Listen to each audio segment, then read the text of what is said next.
Welcome to Return to Athens. Today, boxing has a new sparring partner and the IOC allays environmental concerns.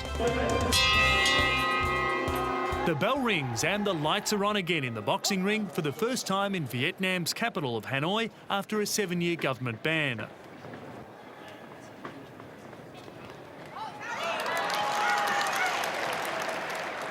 Hundreds of Vietnamese boxing fans turned out to support their sport, trying to resurrect the glory days.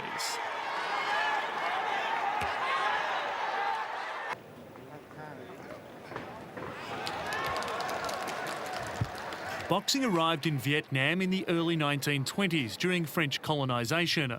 Some of the most famous pugilists came from the big cities like Hanoi, Hue and Saigon, now Ho Chi Minh City.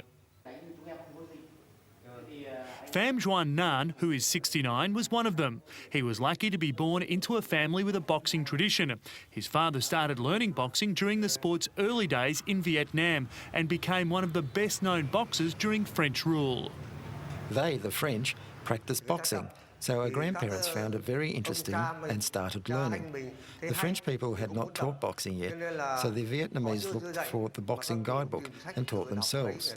In the north, my father, Pham Nguyen Tong, and Mr Vu Dinh Quynh were the first Vietnamese to learn and became the 2 championship boxers in the Northern Tournament. The first Vietnamese boxers who took part in the Olympic Games in Helsinki in 1952 was my trainer, Mr Vinh Ten.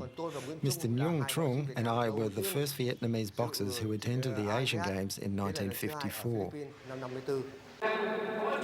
After a successful tournament in Ho Chi Minh City in 2002, the capital of Hanoi hosted a national boxing championship to mark the official comeback of the game.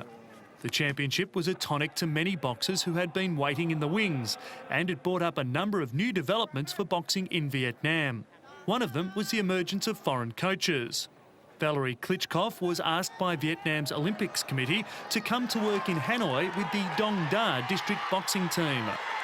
He spent 8 months training them, and Dong Da now has one of the strongest teams in the tournament. Klitschko found the local boxing facilities good, but said the boxers lacked experience. Many of them also don't have enough time to practice, but as a coach he chooses to focus on the positives.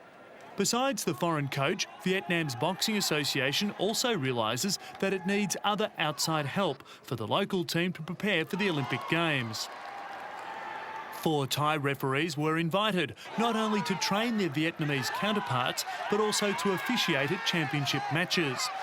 The organisers hope boxing will develop a new image as it integrates into the regional sports world and embark for the global stage in Athens.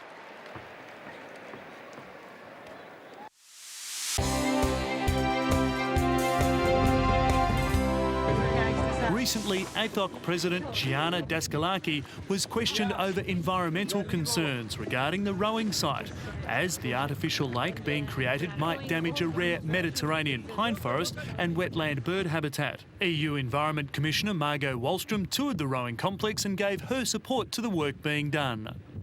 Of course, we work very hard with the environmentalists, and we have maybe the same, allow me to say, kind of sensitivity in keeping the environment clear, in creating a better place to live for everybody, thanks to the Games. Coordination Chief Dennis Oswald, who overlooks the regular inspections for the preparations, agreed that they were confident all would be completed on time. We are all aware of this time constraint, but this is technically feasible, and again we are confident that this will be achieved on time. He expressed some concerns over tenders for security, but said the government had assured him the problem would soon be resolved for a safe journey as we return to Athens.